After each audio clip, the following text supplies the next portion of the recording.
seus assentos.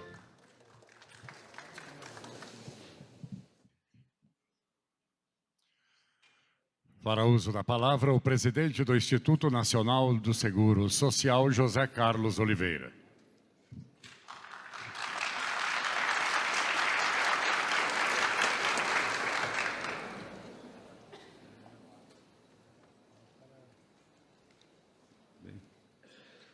Bom dia, senhoras e senhores.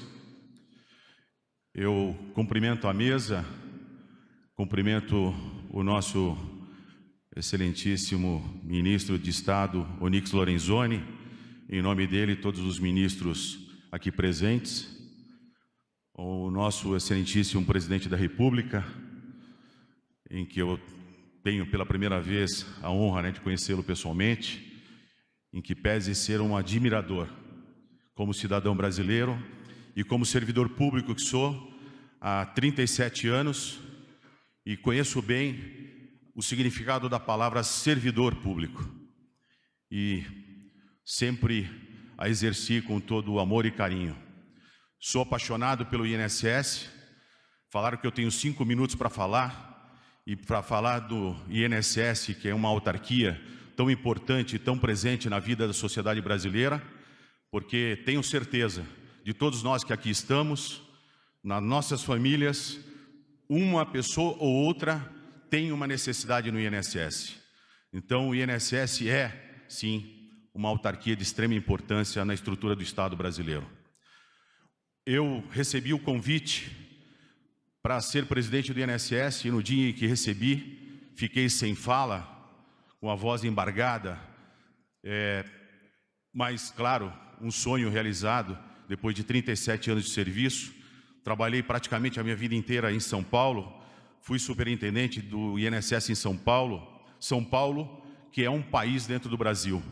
Eu costumo falar que São Paulo tem a representação de todos os estados brasileiros. Lá tem a colônia da Paraíba, a colônia de Sergipe, que é meu estado, eu sou sergipano de nascimento. Então, São Paulo é um grande desafio também para essa autarquia chamada INSS. Eu aceitei. Sei que o meu nome foi indicado ao presidente da República e hoje agradeço publicamente o fato do nosso excelentíssimo presidente ter aceito o meu nome. Sei que o desafio é grande no INSS. Eu costumo falar que eu recebi 145 perguntas depois que assumi a presidência do INSS, de 145 jornalistas diferentes. Mas a pergunta, presidente, era a mesma. O que o senhor vai fazer para reduzir as filas? E eu sei que essa foi a única exigência que o nosso presidente da República fez ao nosso ministro de Estado, Onyx Lorenzoni. Vá e resolva o problema do INSS, resolva a questão das filas. Eu não aguento mais receber por onde eu ando, e o presidente é um presidente presente, é um presidente do povo, está onde o povo está. Sempre teve a filosofia, desde que assumiu a presidência da República, de que nós devemos construir dentro do Estado brasileiro, muito mais Brasil do que Brasília, e os seus ministérios têm feito isso. Só um presidente, sendo do povo e sensível como o nosso, Jair Bolsonaro, seria capaz de encomendar o que foi encomendado, que é a mudança do ônus da forma de fazer a prova de vida. Senhores, prova de vida que leva todos os anos 35 milhões de brasileiros se deslocarem das suas residências para provar que estão vivos. Quando o ministro Onyx Lorenzoni me ligou, eu falei imediatamente: qual é o percentual de brasileiros que hoje são enterrados sem certidão de óbito? 0,0000, sei lá, 1%. Ou seja, por conta de uma parcela mínima da sociedade, nós, hoje, obrigávamos 100% dos aposentados e pensionistas e também os recebedores do BPC, que na sua grande parcela é o benefício assistencial ou o B88, que é o do idoso, que tem que ter acima de 67 anos para poder receber. Nós mandamos 100% desses brasileiros fazer a prova de vida. A partir de agora, isso acabou.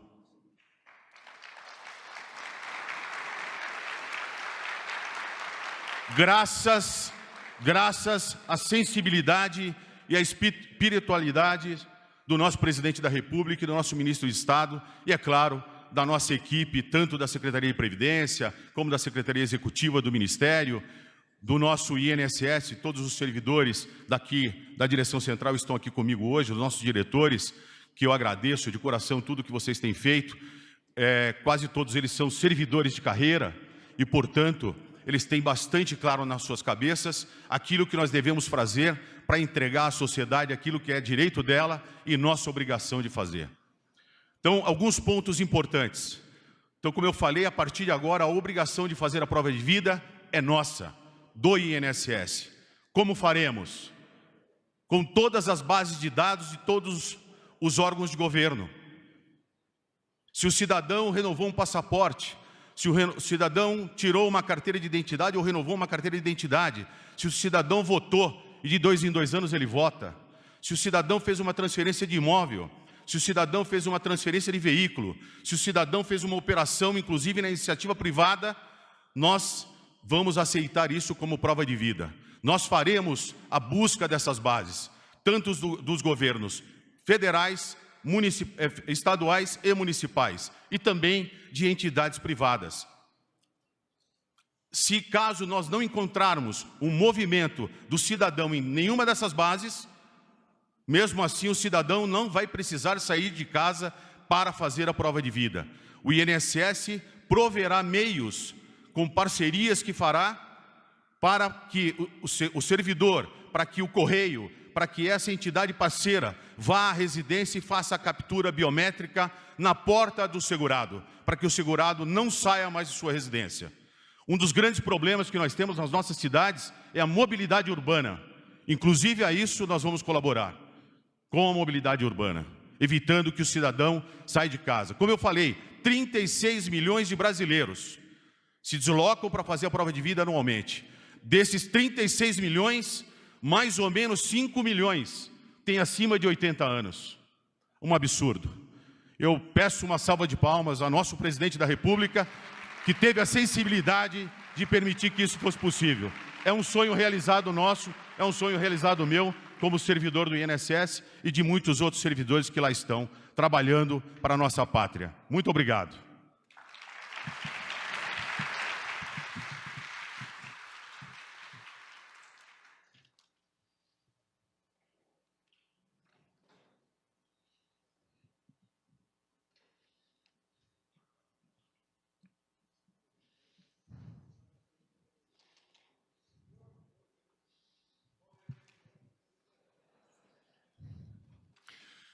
Convidamos agora o ministro do Trabalho, Onyx Lorenzoni, a assinar portaria que muda as regras para a realização da prova de vida por aposentados e pensionistas do INSS. A portaria altera as regras para a comprovação da prova de vida de aposentados e pensionistas.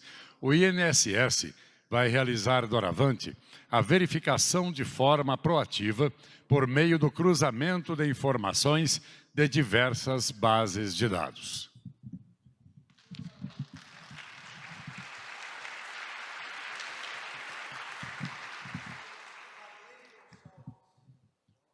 Sr. Valer Gonçalves é presidente da Confederação Brasileira de Aposentados e Pensionistas, a COBAP, e ele sabe o quanto é importante esse ato para o presente e o futuro dos aposentados e pensionistas do Brasil, e eu o convidei para que ele pudesse, junto com o presidente, ser a testemunha de uma transformação histórica na vida de aposentados e pensionistas do Brasil.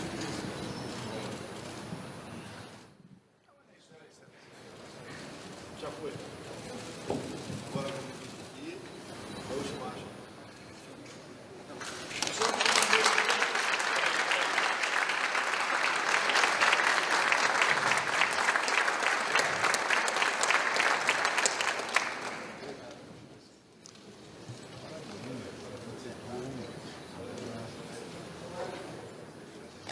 Convidamos agora o presidente do Instituto Nacional do Seguro Social, José Carlos Oliveira, a assinar portaria que define os meios, as informações registradas e a base de dados aceitos como prova de vida. A portaria permitirá a prova de vida mediante comprovação do uso de diversos documentos, tais como registros de vacinação, consultas no Sistema Único de Saúde, o SUS, comprovante de votação nas eleições, emissão de passaporte, carteira de identidade ou carteira de motorista.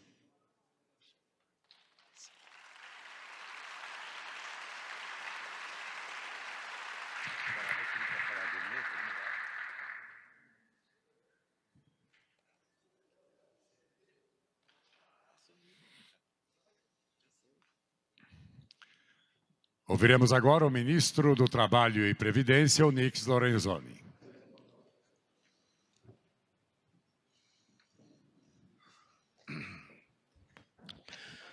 Bom dia a todos. Presidente Jair Bolsonaro, esse é daqueles dias que a gente acorda, faz a nossa oração matinal e abre um sorriso de orelha a orelha, porque é um momento transformador na vida de milhões de brasileiros, que só é possível porque o nosso amado Deus levantou esse homem que está sentado ali para nos governar. Então, presidente, obrigado. Ministro Ciro Nogueira, nosso coordenador, chefe da Casa Civil, ministro Marcelo Queiroga, que faz um trabalho extraordinário no enfrentamento dessa pandemia, obrigado em nome dos brasileiros. Presidente Pedro Guimarães, que transformou a caixa do prejuízo na caixa do resultado, na caixa do lucro e, o que é mais importante, na caixa de todos os brasileiros e principalmente dos brasileiros mais pobres. Muito obrigado, presidente Pedro. Fausto Ribeiro, presidente do Banco do Brasil, uma honra tê-lo conosco. Presidente José Carlos Oliveira, do INSS, muito obrigado por esse trabalho admirável feito pela diretoria do INSS. E aqui eu quero lembrar o ex-presidente Leonardo Rolim, que é o nosso secretário de Previdência, que também fez um trabalho espetacular, e queria registrar aqui o agradecimento de toda a equipe do Ministério ao extraordinário secretário Leonardo Rolim. Presidente Gustavo Canuto, da Dataprev. A Dataprev será importantíssima nesse processo de cruzamento das bases de dados e será importantíssima também no desenvolvimento da tecnologia que vai permitir, a partir do próximo ano, já que esse ano estão suspensas as provas de vida para os 35 milhões de aposentados e pensionistas e beneficiários da Previdência Social, através de uma simples foto de celular. Então, o desafio eu sei que é grande, mas eu conheço a competência do presidente Gustavo Canuto e que seguramente vai nos dar grandes respostas. Ao presidente dos Correios, estimado amigo general Floriano Peixoto, a honra de tê-lo aqui, e seguramente vamos conveniar com os Correios para nos ajudar aí nessa missão. A todos os parlamentares aqui presentes, eu quero saudar os parlamentares na figura do líder do governo, Ricardo Barros. Aos servidores do Ministério do Trabalho e da Previdência, eu quero fazer uma referência especial ao secretário Bruno Dalcomo, que lidera toda a nossa equipe, e aos servidores do INSS. E a eles eu queria, presidente, aqui começar com uma palavra que a minha esposa Denise, que está ali, me ensinou. O senhor falava em João 8,32.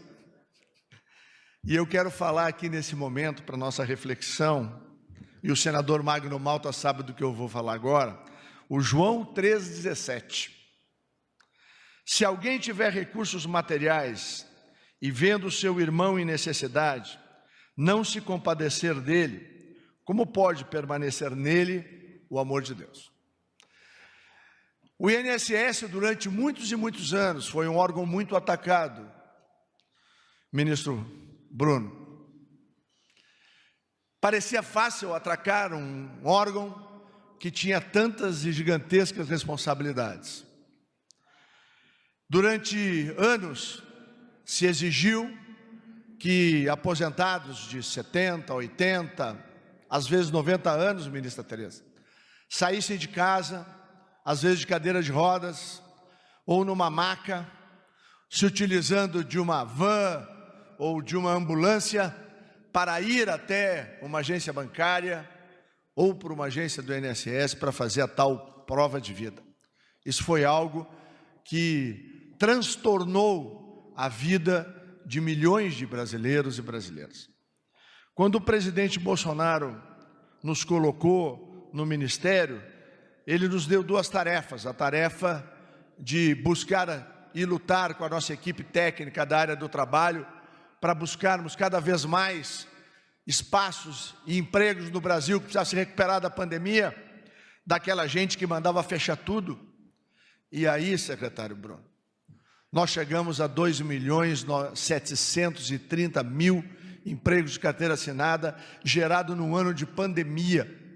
E conseguimos, deputado Gaguin, mostrar a diferença de um governo que serve o Brasil dos governos que serviam do Brasil. Eu falei aqui o vírus 13 do PT e a variante da nova matriz econômica em 2015 e 2018 destruíram, deputado Girão, 2.800.000 empregos, era tudo negativo. Mas junto com isso, o presidente Bolsonaro nos deu outra missão para a nossa equipe. E a missão que nós recebemos era de enfrentar as dificuldades do INSS. E na primeira reunião que fizemos, presidente Oliveira, ainda era presidente o extraordinário Leonardo Rolim, que hoje está lá na Secretaria da Previdência do nosso Ministério, está ali ele. Eu disse naquele dia, nós temos que nos lembrar de uma outra coisa, do segundo mais importante mandamento: amarás o teu próximo como a ti mesmo. E o INSS tem que ser uma instituição que, além de respeito, além de carinho, trate com muita atenção e com muito amor ao segurado, ao beneficiário, ao aposentado, a pensionista. Porque enquanto nós todos estávamos brincando ou iniciando a nossa vida adulta, eles estavam mantendo o Brasil de pé. E logo ali na frente, deputado Manato, nós vamos estar lá. Portanto, é imprescindível que a gente tenha um olhar não apenas focado na eficiência, presidente, mas focado no amor ao próximo. E isto é que preside, ministro Ciro, a tomada da decisão do dia de hoje. A partir de hoje, está vedado, no bom português, proibido, no melhor português, impedido, de que qualquer pensionista, aposentado, do BPC, que o senhor tanto luta, deputado Eros Biondini, saia da sua casa para cumprir a prova de vida. Nós, da família do INSS, junto com os bancos parceiros, junto com o trabalho da Dataprev, nós vamos até a casa, nós vamos naqueles que nós não conseguirmos encontrar nenhuma movimentação no ano. Sabe o que é isso, presidente? Isso é respeito, isso é amor ao próximo, isso é tratar com carinho quem merece carinho. Então, este é um momento de transformação no Brasil.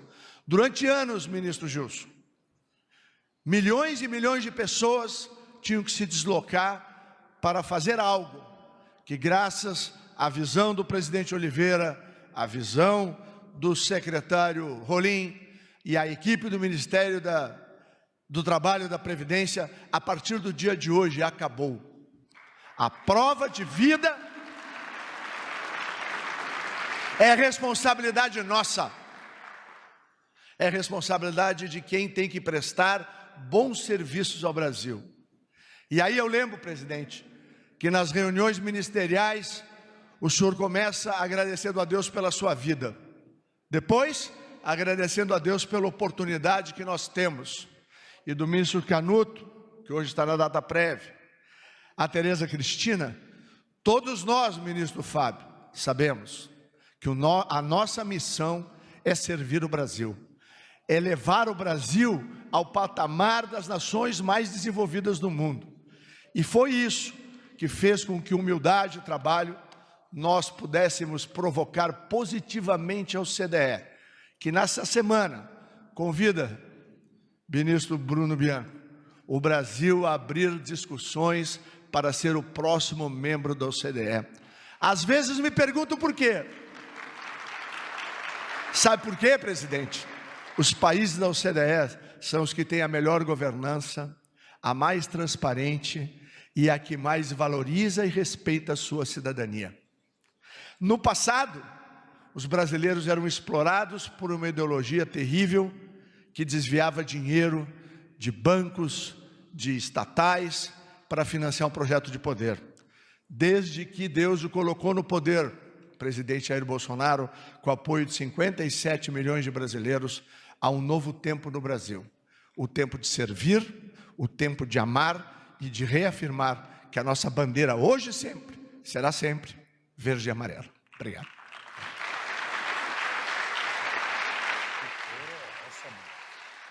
Pelo amor.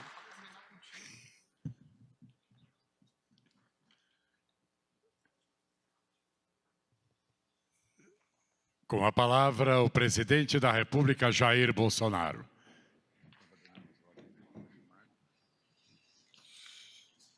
Bom dia a todos. Se me permite alguns poucos minutos, antes de adentrarmos o assunto do evento de hoje.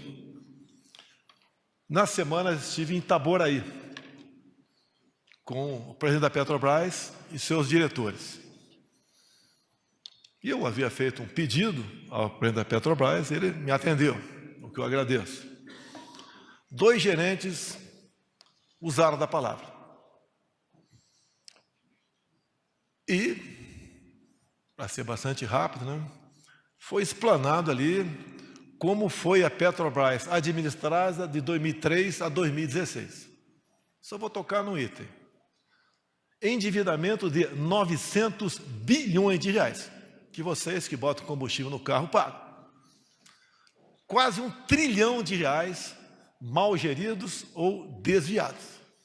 Esse é um retratinho 3x4 da nossa querida Petrobras.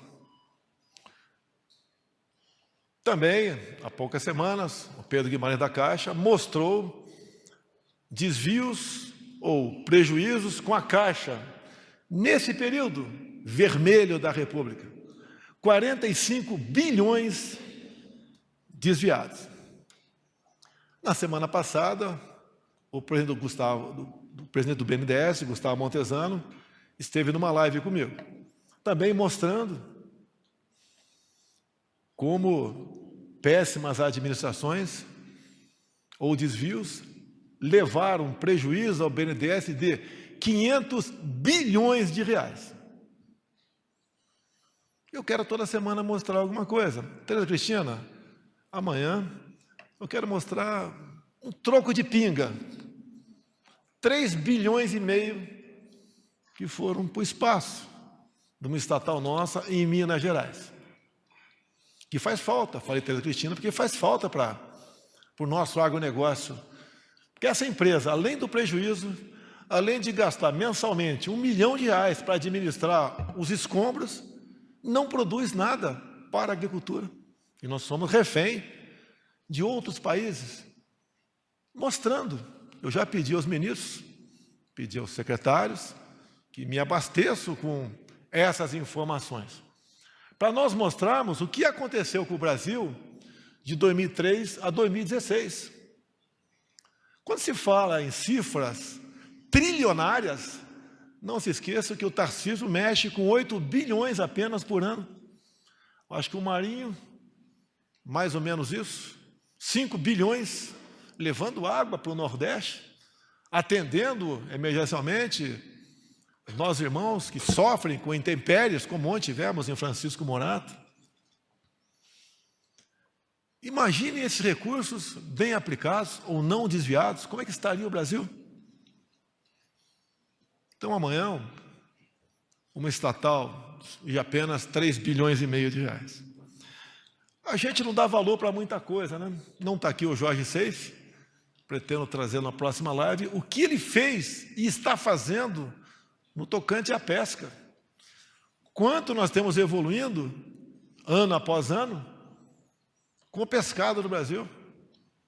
Como ele tem administrado as questões de águas da União. Como está a piscicultura no Brasil, pela primeira vez, estamos na Bahia agora, investindo na piscicultura. Grande parte, iniciativa privada. Mas como era antigamente o Ministério da Pesca?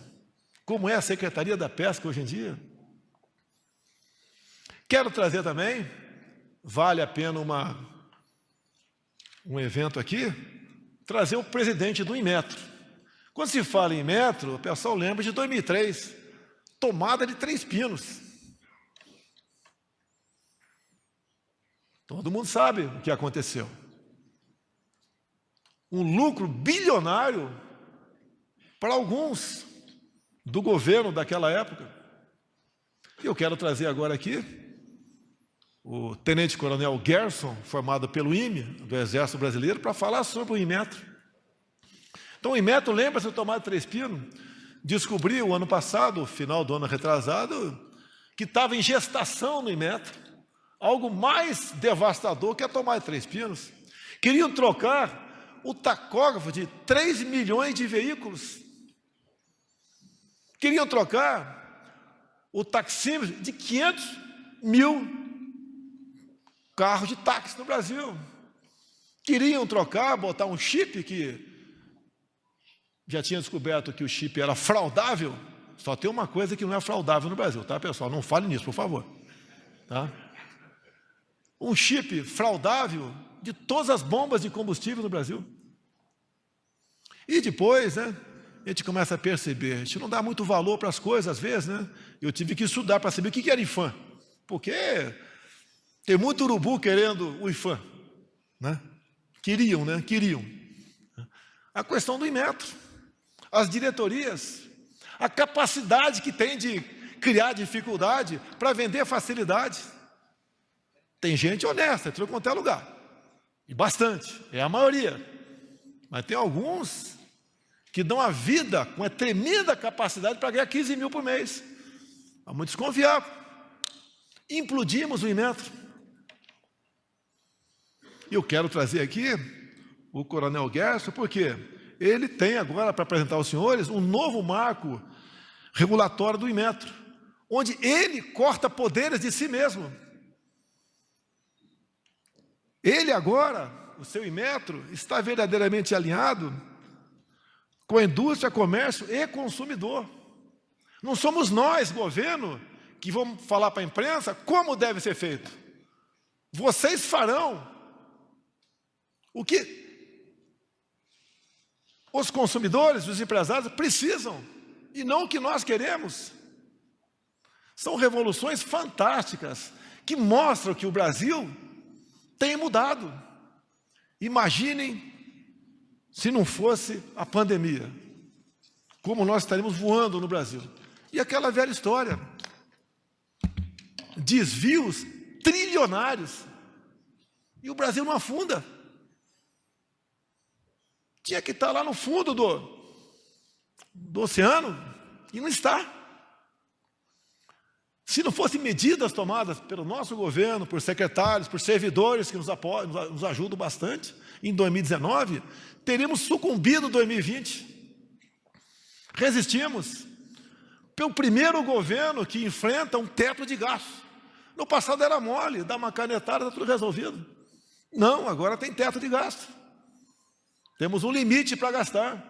O sacrifício que foi pelo novo Auxílio Brasil, nos massacram, mostrando pessoas pegando osso em caminhões. Olha, esse é o governo Jair Bolsonaro. Mas quando a gente quer resolver, quer aumentar o valor do Bolsa Família, que foi aumentado, criando o Auxílio Brasil, com o trabalho do Onyx Lorenzoni, João Roma, Paulo Guedes, Ciro e tantos outros, se criam dificuldades. Aqueles que criticavam foram contra a negociação dos precatórios. Graças a Deus tivemos a maioria do parlamento que nós quase nada fazemos sem o parlamento, ou muito pouco podemos fazer sem o parlamento. Conseguimos vencer esse obstáculo. Peço agora ajuda aos parlamentares aqui. Ninguém vai fazer nenhuma barbaridade, mas eu quero emergencialmente que me dê os poderes para zerar o imposto do diesel, do gás de cozinha. Nós já zeramos, para enfrentar esses desafios, buscar alternativa para o preço de combustível, e em parte o preço é alto pela roubalheira ou péssima administração do passado. É difícil explicar para uma parte da população isso. Alguns têm o governo como se estivesse navegando no mar de tranquilidade. Não foi. 2 anos de mar revolto, mar grosso. Sobrevivemos. Fizemos alguma mexida no ministério, algumas peças, umas saíram porque queriam sair, outras porque tinham que ser trocados. É para o bem da nossa pátria. Agradeço a Deus, aos meus 23 ministros, secretários e aos servidores que trabalham conosco, do Brasil todo, nos ajudando a vencer esse grande mal. E quando se fala em desvios trilionários, tem gente que acha que quem desviou tem que voltar. E se colocando no lugar dele, se voltar, é para desviar o dobro disso, porque gostaram. Mas eu não quero partir para essa linha. Eu quero crer, e é verdade, que essas pessoas são mal informadas, não conseguem entender o que aconteceu com o seu país. Ninguém que vai ocupar essa cadeira um dia vai fazer milagre. Ninguém. O mundo está conectado. Nossos preços, muitos, estão de acordo com o mundo todo. E nós, ninguém tem o que nós temos. É um Brasil fantástico, em especial também pelo seu povo. Ontem, no interior de São Paulo, um local onde sempre foi um reduto vermelho, parei o carro, vou na padaria tomar um café. Todos nos trataram bem. Há um certo entendimento, de uma maioria, no meu entender, considerável, do que aconteceu com o Brasil no passado, o que aconteceu nos últimos 2 anos com a pandemia, e onde nós estamos fazendo. Eu procuro dar um exemplo. Sei que não sou exemplo para um montão de coisa. Comendo farofa e galinha outro dia, deu um arroto lá que, lamento. Sou ser humano aí, se não é buscar ser povão, sempre foi assim. Busca dar exemplo. Como pretendo amanhã botar na live o caboclo que administra o cartão corporativo. Sistema Globo, falar que eu e meus filhos gastamos mais com o cartão corporativo que Lula e Dilma. Canalice. Se bem que falar canalice para a Globo é pleonasmo abusivo. Cada viagem que eu faço tem cartão corporativo.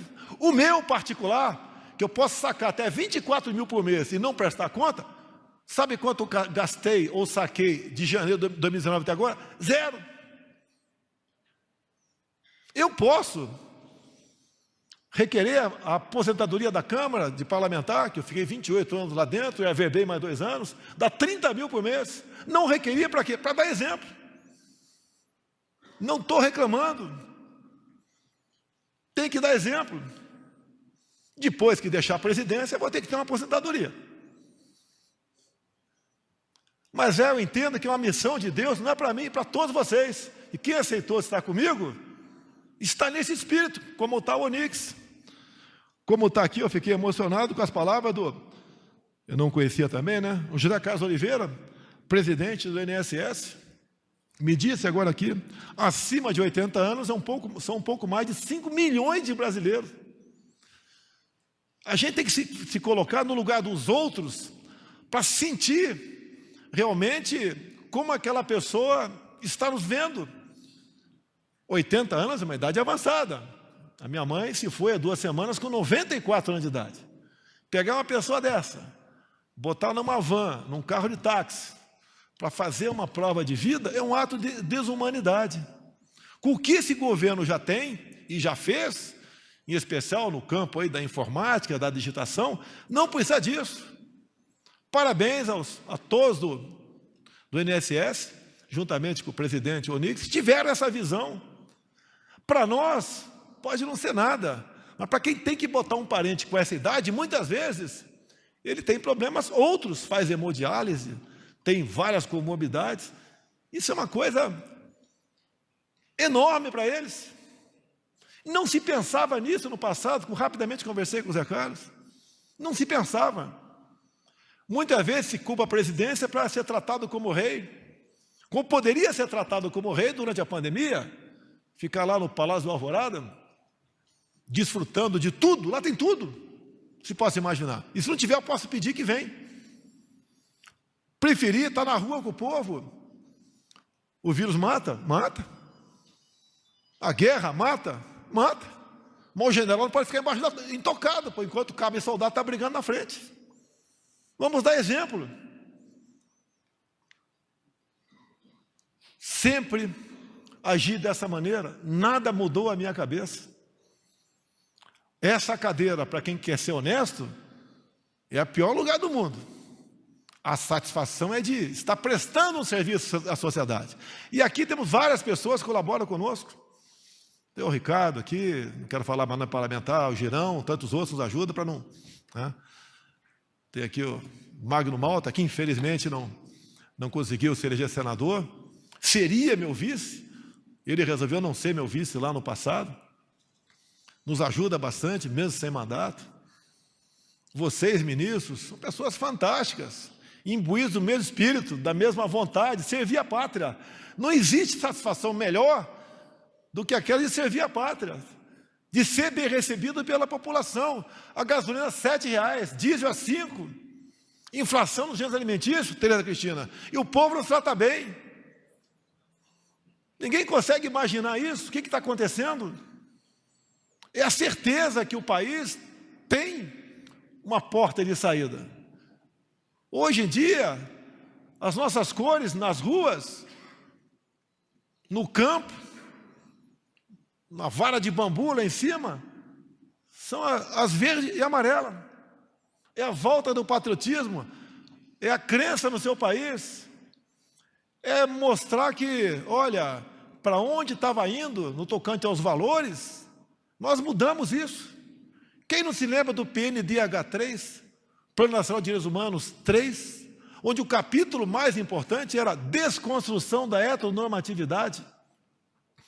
Quem não se lembra, o Magno Malta, do PLC 122, não vou falar aqui para não polemizar, passou na Câmara numa quinta-feira à noite, com a assinatura de um líder gordinho, nada contra os gordinhos. A briga para sepultar isso no Senado, capitaneado pelo Magno Malta, tem a ver com a vida de todo mundo. Nós queremos paz, tranquilidade, queremos que nossas famílias sejam respeitadas. Não vi a fotografia de um governador, esses dias aí, que sempre criticou os militares e a mim, sorridente, sem máscara, mostrando o filho com a roupa do colégio militar. Hipocrisia! Um pseudo-ditador. Mas nós temos um Brasil para tocar. Acredito no Brasil, acredito em vocês, acredito em Deus. Palavra que não era mencionada há pouco tempo, era quase um crime falar em Deus, pátria, família. Vai mudando as coisas, vão mudando. Cada vez mais gente se conscientiza de como se pode fazer a coisa certa. Como tenho conselhos, críticas e também sugestões de várias pessoas da sociedade, o que pode ser mudado, o que pode ser alterado. E coisas simples, mas no somatório, é como um grande feixe, no somatório de cada vareta ali, dá um feixe forte. O Brasil estando bem, nós todos estaremos bem, e não o contrário. Afinal de contas, né? Ninguém acumula nada para a eternidade. A única certeza que nós temos é que teremos um ponto final. Nada temeis, nem mesmo a morte, a não ser a morte eterna. Da onde viemos, para onde iremos? Não quero falar sobre isso. Aí é com os pastores, com os padres, com os espíritas. Né? Mas nós temos um compromisso. Eu fico feliz quando viajo, como amanhã está dando uma boa briga, Eu vou para Rondônia, uma briga enorme que muitos parlamentares querem ir conosco. Eu fico feliz. Pago a missão para o Célio se vira que eu não vou entrar nessa briga aí de foice aí de parlamentar. Né, Crisóstomo? Rei de Rondônia aí. É sinal que a gente está fazendo a coisa certa, com menos recursos, fazendo a coisa com mais responsabilidade, dividindo aí os louros da vitória. Isso é muito bom, nos satisfaz, nos faz sorrir. Apesar de momentos difíceis, sim. E olha só, pessoal, para encerrar. Geralmente, quem leva um país para a ditadura é o chefe do executivo. No Brasil, é o contrário. Quem segura o Brasil para não caminhar rumo à Venezuela é o chefe do executivo. Tem muita gente de outros poderes conscientes. Alguns poucos, não sei o que pensam. Mas vamos fazer a nossa parte. Vamos nos empenhar. Vamos cada vez mais fazer valer a força da nossa Constituição. Nós jogamos dentro das 4 linhas. Vamos cada vez mais exigir que o outro lado, alguns poucos do outro lado, pouquíssimos, joguem dentro das 4 linhas. É o bem maior de todos nós, a nossa liberdade. Liberdade essa que não se passa de uma geração para outra. Ela tem que ser lutada dia após dia. Nem um passo atrás pode ser dado. E nós temos como dizer para os nossos filhos e netos que o bem maior deles passou pelo entendimento e pela luta de cada um de nós. Esse Brasil é fantástico. Talvez as últimas grandes democracias que temos no mundo. O Brasil é a cereja do bolo. O Brasil é o rei do jogo de xadrez da América do Sul. Não vamos perder essa guerra, porque acredito em vocês e acredito em Deus. Muito obrigado.